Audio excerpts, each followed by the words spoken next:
Precipitation का trigger action हम सभी समझते नहीं थे कि मैं कैसे घबराऊं कि ट्रिगर एक्शन कब होगा, कब जबरदस्त थंडरस्टॉर्म आ जाएगा। तो ये ट्रिगर एक्शन होता है और ये बहुत दिन से दबा रहता है। ह्यूमिडिटी बन जाती है, मौसम बन जाता है, हवा का रुख भी बन जाता है, वो ट्रिगर एक्शन होता है। अब ये बांग्लादेश में हुआ, फ्रांस में हो रहा है, आप नेपाल में देख रहे हो, और ये ट्रिगर एक्शन क्योंकि जनता तो सताई हुई है। पाकिस्तान में भड़क सकता है जेन-ज़ी वाला प्रोटेस्ट, इसीलिए कहा जा रहा है। देखिए खबर, पाकिस्तान के लिए खतरनाक सिग्नल्स मिल रहे हैं। पाकिस्तान के युवाओं में सरकार विरोधी नाराजगी जबरदस्त है। जेन-ज़ी प्रोटेस्ट से बढ़ा आसिम मुनीर पर दबाव, इमरान की पार्टी शुरू कर सकती है जेन-ज़ी प्रोटेस्ट। इमरान की पार्टी को मिला नया हथियार। असल में क्या होता है, पूरी दुनिया में कुछ चीजें ऐसी होती हैं जो एक बार होनी शुरू होती हैं तो उनका कैस्केडिंग इफेक्ट होता है, एक जगह से दूसरी जगह, और स्नोबॉल इफेक्ट होता जाता है, वो बड़ा होता जाता है, बड़ा होता जाता है। क्या ऐसे में ये जेन-ज़ी वाली बात जो हो रही है, आप जानते हैं ये जेन-ज़ी एक खास समय में पैदा हुए लोग जो आज 25 से 28 साल के बीच के हैं, उनको लेकर ये बात की जाती है।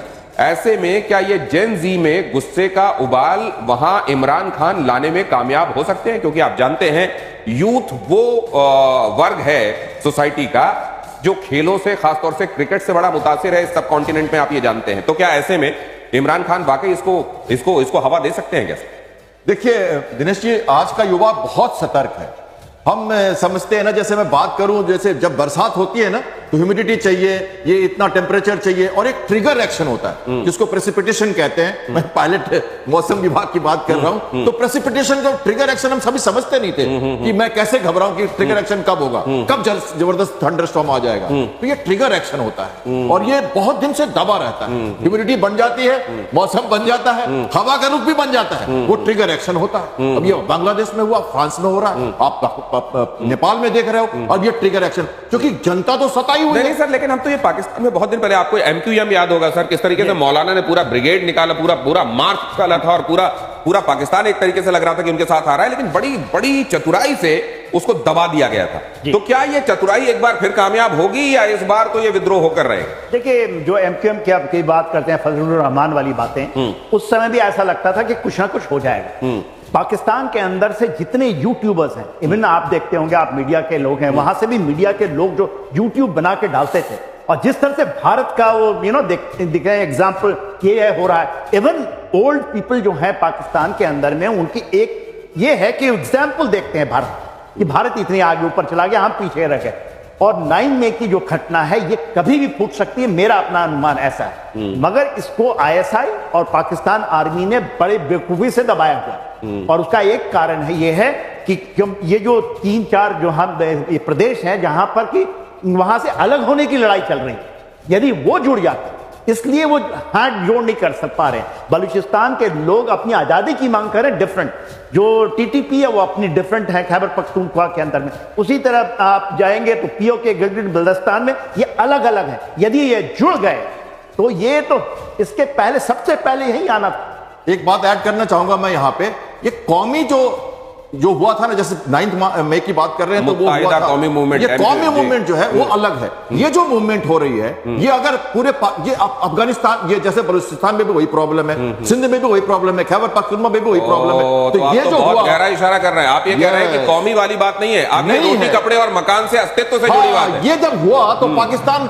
शायद एकजुट भी हो जाए, हो सकता है वो एकजुट हो जाए, क्योंकि सबकी समस्या कॉमन है, और ये बात हमें अलग समझनी चाहिए। ये कौमी नहीं है। इस बार जो हालात बन रहे हैं, और ये जो कहा जा रहा है कि वो ट्रिगर पॉइंट जिसमें प्रेसिपिटेशन शुरू होकर बारिश शुरू हो जाती है, बादल होते हैं, मौसम बनता है, ह्यूमिडिटी होती है, लेकिन एक होता है ट्रिगर पॉइंट जिस पर वो अचानक बारिश शुरू हो जाती है। अब तो लगता है पाकिस्तान में बादल फटेंगे, और नेपाल के बाद अब फ्रांस में भी सड़क पर जेन-ज़ी, अगली खबर देखिए, सड़क पर करीब 1 लाख प्रदर्शनकारी उतरे, बसों में आग, दफ्तरों में तोड़फोड़, राष्ट्रपति मैक्रों की आर्थिक नीतियों का विरोध।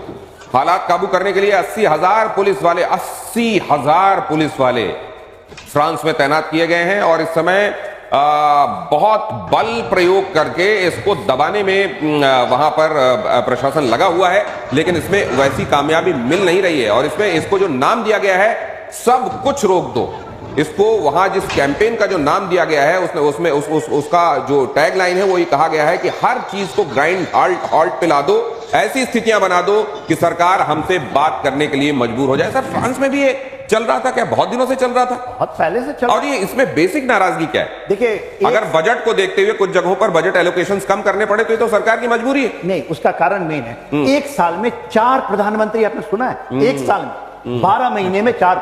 अब इसलिए हुआ है, भड़का इसलिए प्रधानमंत्री ने रिजाइन किया है। आप कैसे, आप बताइए सत्ता को कैसे आप चलाएंगे राजनीतिक तरीके से? दूसरा, वहां पर एक बहुत बड़ा कैमरा है जिसको कहते हैं ट्यूनिशिया इफेक्ट, जो कि आपका लीबिया से जो मुस्लिम्स आए थे, वो पूरी उनकी पूरी पकड़ है और वो कभी भी फुकता है। जिस तरह से उनको सप्रेस करते हैं ये लोग, क्योंकि तो लिबरलाइज वे में आए थे कि फ्रांस में रेवोल्यूशन होता है, तो इसलिए क्या है। और जो इमानुएल मैक्रोन ने उनको वहां का जो हाल किया हुआ है, खास करके अपने घर में तो कुछ बचा नहीं है अभी, क्योंकि इस तरह से जा रहे हैं। ये चाहते हैं कि पूरा का पूरा यूरोप का जो सत्ता है इनके हाथ में आ जाए, माने ये इसके नुमाइंदे हो जाए। यही उनकी सोच है ना। इमानुएल मैक्रोन क्या करते हैं आज के दिन में, इनका जो रेटिंग है वहां पर बहुत कम तो है। आप ये कह रहे हैं कि जो शरणार्थी आए थे वहां पर, मुस्लिम शरणार्थी, उनको ये लगा था कि हमारे लिए तो यहाँ पर सब कुछ आसान रहेगा, लेकिन अब वहां थोड़ा टाइट हैंड से उनको डील किया जा रहा है और इसलिए वो सरकार के खिलाफ है। वो टाइट हैंड से डील नहीं कर पा रहे हैं ना। अच्छा, वहां के लोगों के अंदर में जो है, फ्रांस के लोगों में और जो ये कम्युनिटी के अंदर में जितने बार भी हुआ है, इन दोनों के बीच में होता है। अच्छा, वो तो इतने छूटे हुए हैं कि कुछ भी कर सकते हैं। तो यहाँ पर जो मुस्लिम ब्रदरहुड की बात होती है फ्रांस के अंदर में, वो तो लोग रोकना चाहते थे मगर रुका नहीं। वहां पर तो रोकना चाहते थे, देवर अगेंस्ट, सबसे पहले फ्रांस में रोक पाएंगे। तो इस तरह के जब हालात किसी देश में होते हैं तो क्या वहीं पर अचानक कुछ अंदर खदबदा रहा होता है जो सतह पर आ जाता है, या एक्चुअली वो खदबदा तो बहुत दिनों से रहा होता है, लेकिन फिर कोई एक बड़ी विश्व की ताकत जो है उसको हवा देती है और वो तब सतह पर आता है? ये बात तो आप लगातार देख रहे हो हमारी परिस्थितियों में, इंडियन ओशियनिक रीजन में हो या रीजनल बात करें या ग्लोबल बात करें, चाहे इवन ब्रिटेन में लगातार देखिए ये जो, या कनाडा की बात कर ले आप, तो कनाडा में भी हुआ था। तो जहां भी ये कौमी एक तरह से जब ये दिक्कतें आती हैं तो थोड़ा करके चलता रहता है। अगर सही ढंग से उसको दबा, देखिए कोई दबा भी नहीं पाता। ये कौमी ऐसी सिचुएशन है जिसमें दबाना भी बड़ा मुश्किल होता है, खासकर प्रोग्रेसिव स्टेट जैसे फ्रांस है या यूके है, इटली है। यहां पर जब ऐसी प्रॉब्लम्स आती हैं तो वहां पे ह्यूमन राइट्स की इतनी ज्यादा प्रॉब्लम्स है, आपस में इतनी ज्यादा भिड़ जाते हैं लोग कि आपस में भिड़ के रुक जाती है बात। तो अब जब देखिए, अगर पॉलिटिकल विल पावर सही नहीं हो और अगर सही स्टर्न एक्शंस नहीं लिए गए तो ये ट्रिगर एक्शन शुरू होता है। ये उसी का नमूना है। और आज का मैंने कहा ना, युवा सतर्क है, मीडिया से कनेक्टेड है, एक से एक साथ लाखों लोग जुड़ जाते हैं, मिनट के अंदर कई लोग एक साथ आ जाते हैं, वोटिंग करने लग जाते हैं। अब देखो नेपाल में क्या हो रहा है। तो इस तरह की बातें जब होगी तो डरना पड़ता है पॉलिटिकल पावर्स को भी, और पहले से एंटिसिपेट करना पड़ता है प्रॉब्लम को, ग्राउंड रियलिटीज पे रहना पड़ता है। जो लोग नहीं कर पाते तो मैक्रोन की तरह उनको दिक्कतें आती हैं। और एक डर यहां पर भी है, ये इजराइल के दुश्मनों का डर है। क्यों है जरा देखिए, कतर में हमास का पॉलिटिकल ऑफिस तबाह हो गया। हमले के वक्त इमारत में हमास के कई टॉप कमांडर मौजूद थे। खलील अल हया, खालिद मशाल, जहीर जबरीन मौजूद थे। इजरायली अटैक के बाद मलबे में शव की तलाश हो रही है। गाजा सीज फायर पर चर्चा के लिए कतर में हमास के लीडर थे। अब आपको इस खबर के बारे में विस्तार से ये बता दूं कि कल ये खबर आई कि इजराइल ने कतर के अंदर एक जगह पर हमला करके अपने दुश्मनों को ठिकाने लगा दिया है। हमास के लीडर्स थे वो। अब ये हमास के लीडर्स वहां पहुंचे क्यों हुए थे? कहा यह जा रहा है कि अमेरिका की पहल पर ये हमास के लीडर्स थे जो कतर के नुमाइंदों के साथ बातचीत करने के लिए पहुंचे हुए थे, ताकि ये बाद में अमेरिका और इजराइल तक हमास के लीडर्स की बात को पहुंचा सके। इजराइल ने कहा नथिंग डूइंग, हमारे दुश्मनों को वहां मत बैठाओ, हमको पहल की जरूरत नहीं है, हम इनको वहीं खत्म करेंगे। और वहां पर उन्होंने बिल्डिंग के ऊपर अटैक कर दिया। अब ये लोग जुटे हुए थे वहां असल में शांति वार्ता के संदर्भ में। इजराइल को लगा कि नहीं, इनसे शांति वार्ता हो नहीं सकती, हमको इबॉलिश ही करना है इनको, और वहां पर इन्होंने मार दिया। अमेरिका कह रहा है कि हमारी पहल पर हो रहा था। इजराइल ने कहा कि हमने अमेरिका को इस बारे में बता दिया था कि हम उस जगह को टारगेट करेंगे। अमेरिका कह रहा है हमको मालूम नहीं। अब ये जानबूझकर ऐसा किया जा रहा है या वाकई ये ऐसा ही घटा होगा? एक्सपर्ट्स क्या कहते हैं जनरल साहब? देखिए, ये तो अमेरिका ने इनको इंफॉर्मेशन दिया था। ये तो आगे व्हाइट हाउस के भी जो स्पोक्सपर्सन है, दैट लेडी इज सेइंग कि हमने उनको पहले बता दिया था कि आपके ऊपर हमला आ रहा है, और इन्होंने इंफॉर्मेशन दिया, उन्होंने मारा। ये एब्सोल्युटली है। देखिए हमास मतलब अमेरिका ने दोनों काम किया। दोनों काम। इजराइल को कहा कि वहां पर है, देख लो तुमको क्या करना, और वहां कह दिया कि तुम्हारे ऊपर हमला हो सकता है, तुम्हारी जगह डोनाल्ड ट्रंप कह रहे हैं कि हमें नहीं पता है, हमें कुछ नहीं पता है। देखिए तो ये गेम तो खेलते ही खेलते हैं। देखिए हुआ क्या है, वहां 6 लोग मारे गए, ये तो कंफर्मेशन है, जिसमें से 3 तो आप बता ही दिया, आपने नाम दे दिया। और ये कौन है? अहिया सिनवार के नंबर है, now he is the heading Hamas. Hamas के लीडरशिप को अधिक खत्म करना है, उनके जो फाइनेंशियल हेड है वो मारे गए। इसके अलावा इस्माइल हानिया के से भी पहले जब उन्होंने 6 डे वॉर हुआ था तब छोड़े थे, वो इसमें मारे गए। सर लेकिन मैं देख रहा था कल इजराइल से बहुत सारे ट्वीट आ रहे थे जिसमें वो कह रहे थे अब हमारा बोर्ड कंप्लीट हो गया, हमने जितने टारगेट बनाए थे कि हम इनको समाप्त करेंगे, हमने पूरे लोगों को समाप्त कर दिया। मतलब क्या इनका मिशन अकम्प्लिश है? ये मैं बात बताना, ये मैं आपको एक कमेंट करना चाहता हूं। मैं खत्म कर दूं। देखिए इसमें से 6 तो ऑलरेडी वहां पर हैं, टर्की में बैठे, और वहां पर जो बैठे हैं इस्तांबुल के अंदर में, तो वो तो उड़ेंगे ही। तो आप कह रहे हो सर अब ये टर्की तक पहुंचेगा मामला? 100%। ओ सर आप क्या कह रहे थे? मेरा कहना यह है यहां पे कि देखिए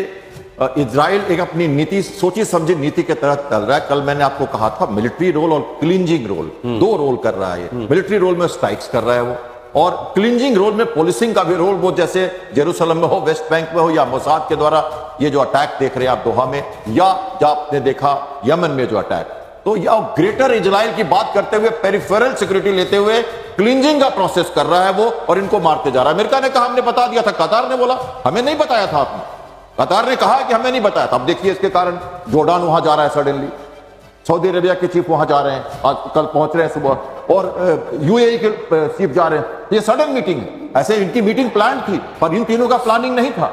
अब ये सडन डेवलपमेंट हुई है क्योंकि कतार अपने को एक मीडिएटर मानता, वो जैसे हमने कहा था वो मीडिएटर है, और सब कह रहे हैं यार कतार को भी तुमने लूट लिया।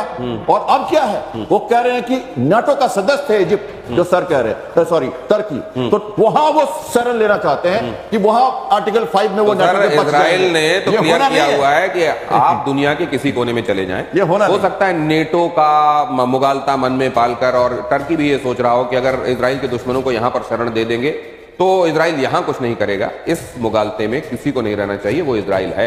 अगली खबर देखिए, कतर पर इजरायली हमले से टेंशन में है तुर्की। यही बात हम आपको बता रहे हैं कि इस्तांबुल में हमास का पहले से ही दफ्तर मौजूद है। इजराइल हमास को अस्तित्व का खतरा मानता है, जहां भी हमास को पनाह वहां पर इजराइल का अटैक होगा। गाजा, तेहरान, दोहा के बाद अब तुर्की का भी अगला नंबर हो सकता है। लेकिन क्या सोचेगा इजराइल, क्या सोचेगा 1-2 बार, या उसने ये कम से कम अपने दुश्मनों के संदर्भ में उसकी थॉट प्रोसेस क्लियर है? देखिए वो सोचने वाला नहीं है, उसको हमास को खत्म करना 100%। इनके जो मेन ये तो थे हेड्स थे, मगर जो उनका मेन एक्चुअली जो ये है जिससे कि वो डायरेक्टली गाजा से लिंक्ड हैं, वो हैं आपके तुर्की में बैठे। और देखिए उनके 2 दफ्तरें, एक तो कतार में थी और एक तुर्की में, और वो एब्सोल्युटली उन्होंने 6 फिगर ग्रेटर लगा के बैठे हुए। जिस दिन इनको इंफॉर्मेशन मिला कि इस तरह की कोई मीटिंग चेटिंग है, उड़ा दो।